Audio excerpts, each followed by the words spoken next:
Hey everybody, Captain Sean 520 here with a review of the Athearn Genesis SD70ACe.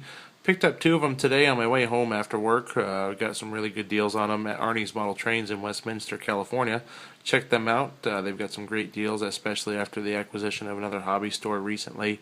One of our local landmarks, if you will. This is UP 1996, also known as the Southern Pacific Heritage Unit. It's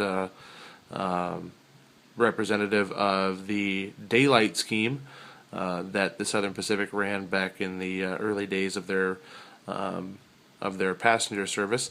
Well, not super early, but right at the turn of the transition era there, they were running the daylight scheme, which is in the colors that you see there. This is a Tsunami soundtrack Tsunami sound-equipped locomotive.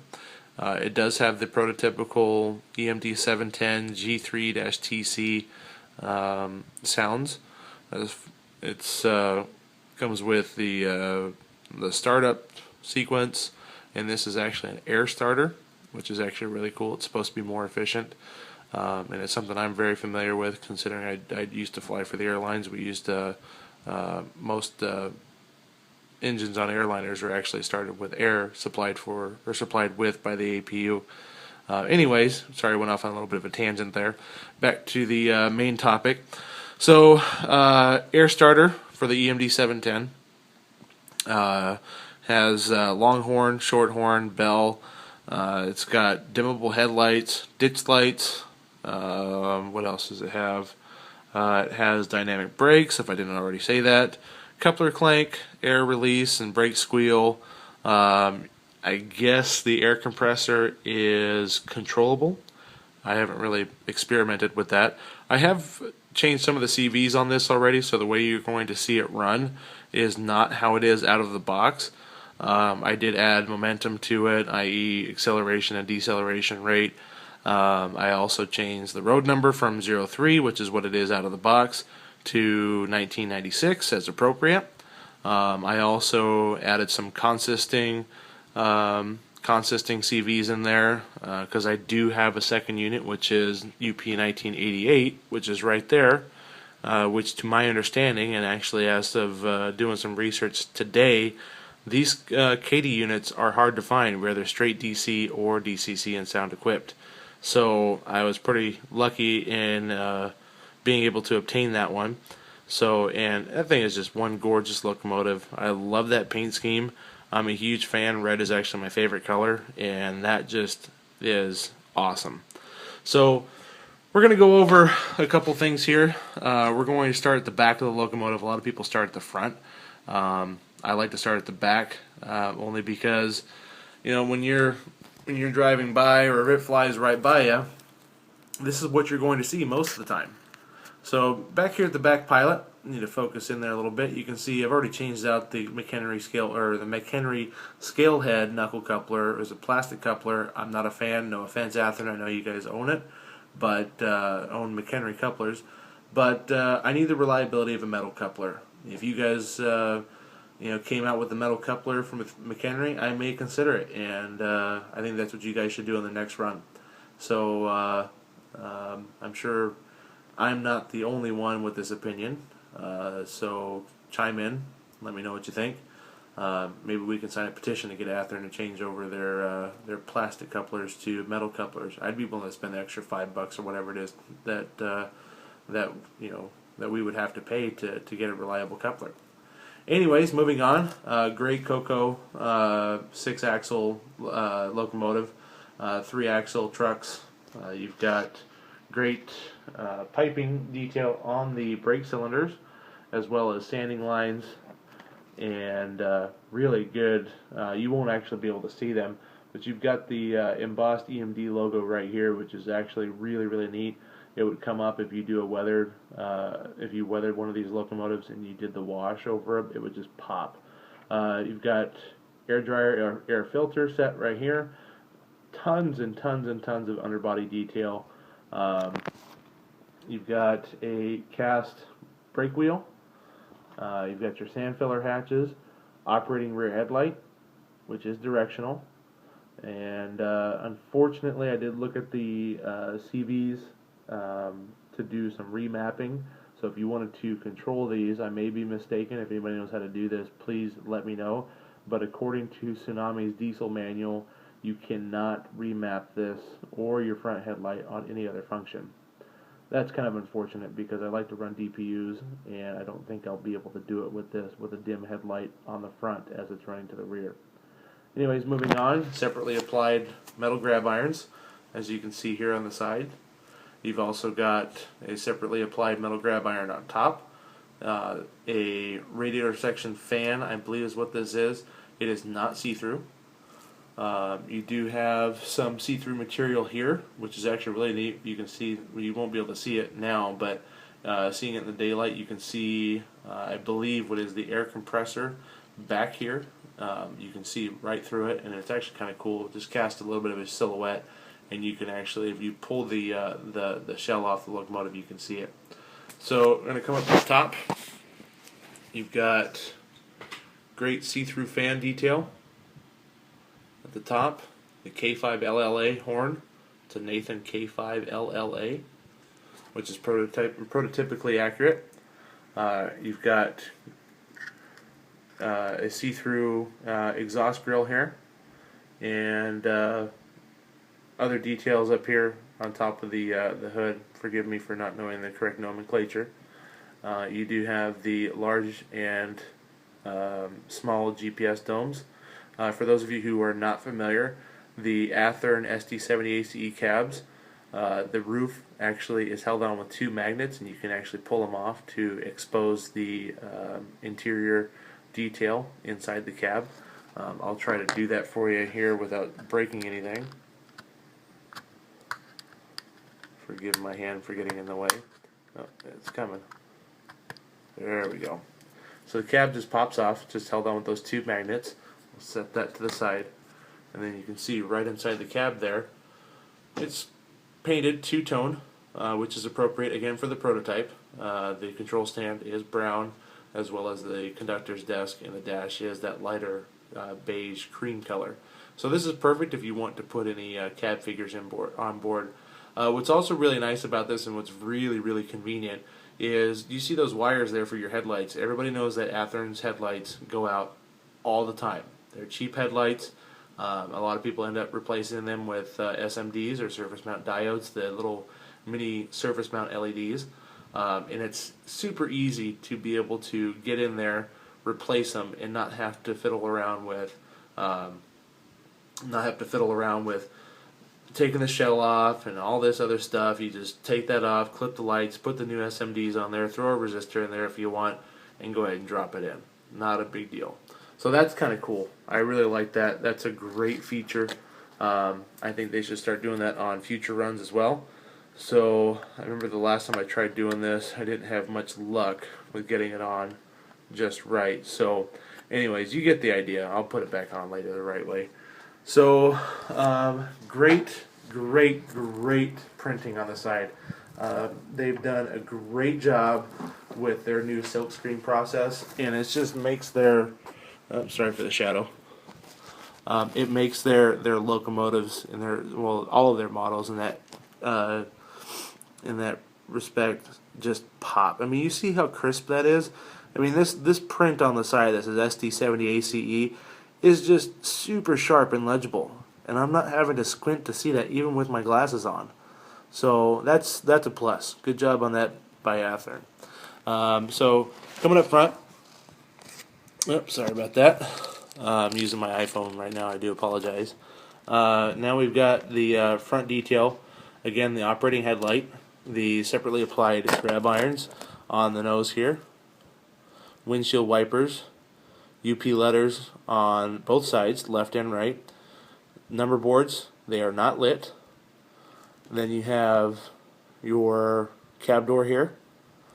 Operating ditch lights, as you can see. Prototypically accurate plow. This is not a very good example because it is black, so I'll try to get a little better light for you. You just bear with me a second. Looks like it's not going to cooperate.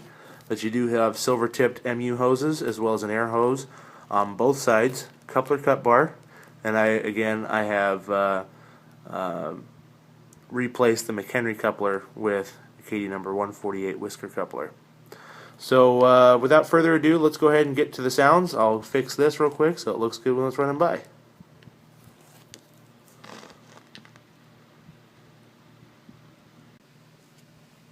Alright, so welcome back. Now this is a sound test of the UP 1996, the Athearn Genesis SD70ACe in HO scale.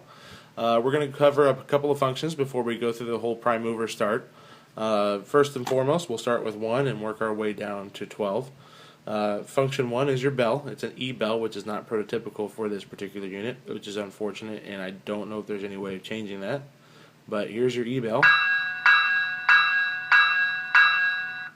So great sound on that, and I have reduced that sound to a value of 70. That's CV number 115. That's 115, I think. I think it's one. No, I take that back. I'm sorry. That's CV 129 or 130. 130 is the is your bell volume. I've reduced that from a factory setting of, I think it was at 80 or 100. I dropped it down to 70. Here's your Longhorn, which is the K5LLA, which is function number 2.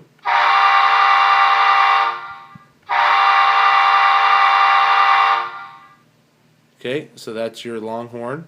Function 3 is your Shorthorn. Okay, function 4 is your dynamic brakes, which is not going to run because the engine is not at idle. That is one thing that the manual says. The engine has to be at idle or a higher speed step or notch in order for the dynamic brakes to work. Function 5 is to turn your ditch lights on, as you can see, and they do not alternate, which is appropriate for the prototype. It even says in Athearn's manual for this locomotive that Norfolk Southern is, right now, at this particular point in time, is the only prototype locomotive with the ditch lights flashing. So a non-Norfolk Southern model, and technically speaking, Norfolk Southern does not have the SD70ACe. They have the SD70M-2, which is the same locomotive, just a couple different features. So that's function 5. Function 6 is not used. Function 7 is a dimmable headlight, so we're going to go turn our headlights on there. And as you can see, that's full bright. 7 will dim the headlight. And you can't really see that too well, so let me get a little bit closer here. So that's full bright. I'm going to go ahead and dim. And it's not really that noticeable. The camera's actually not doing it justice right now, so let me try to focus in on that just a tad. That may help a little bit. We're going to try that one more time. So that's dim, and that's full bright. So dim, full bright. So function 8, which is pretty typical and universal for all sound decoders, is to mute the locomotive. Function 9 is brake release and brake squeal while you're running. Function 10 is your coupler clank. Supposedly function 11 is the air compressor, which is not turning on or off right now. And function 12 is not assigned for this locomotive, or I don't think for this particular sound decoder. So let's go ahead and go through the full startup sequence. I'm just going to click real quick to speed step 1 and then back down to 0. We'll trigger the start sequence.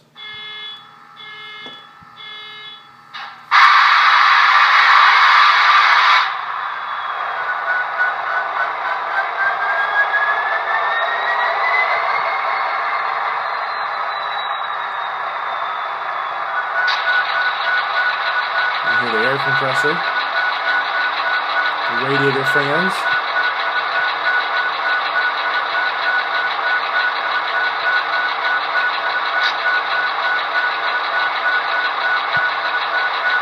alright, so now you can hear the locomotive with the prime mover running, and we'll go with the E-bell,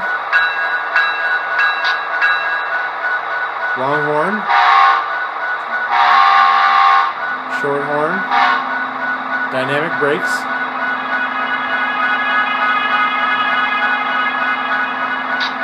and then you'll have the mute function, brake release, coupler clank, air compressor, and and then function 12 is not assigned.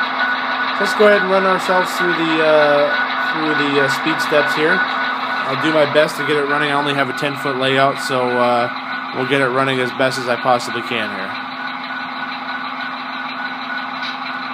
That's speed step 1. That's about how it was out of the box too.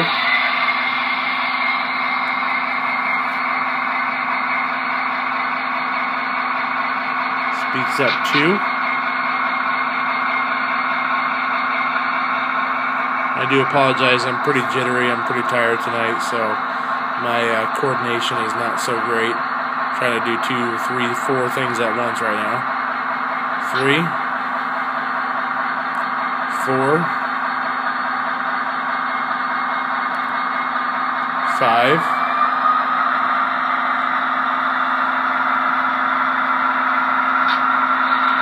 6, 7, 8, 9, 10, 11. I'm going to go ahead and stop it there. I've got the momentum built in. You'll see the operating headlight or rear backup light.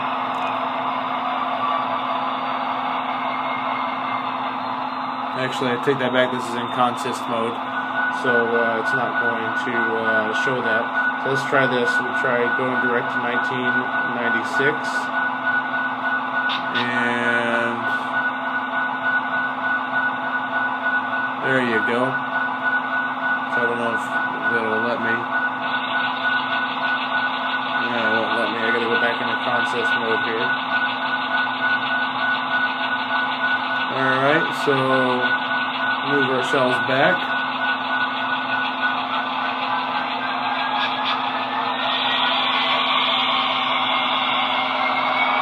This is at the speed step 20 using the momentum.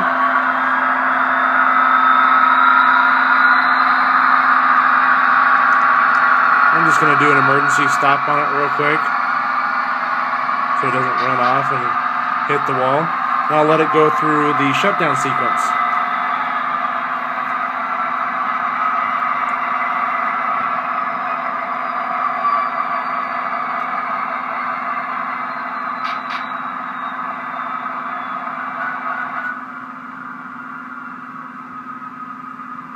There you go.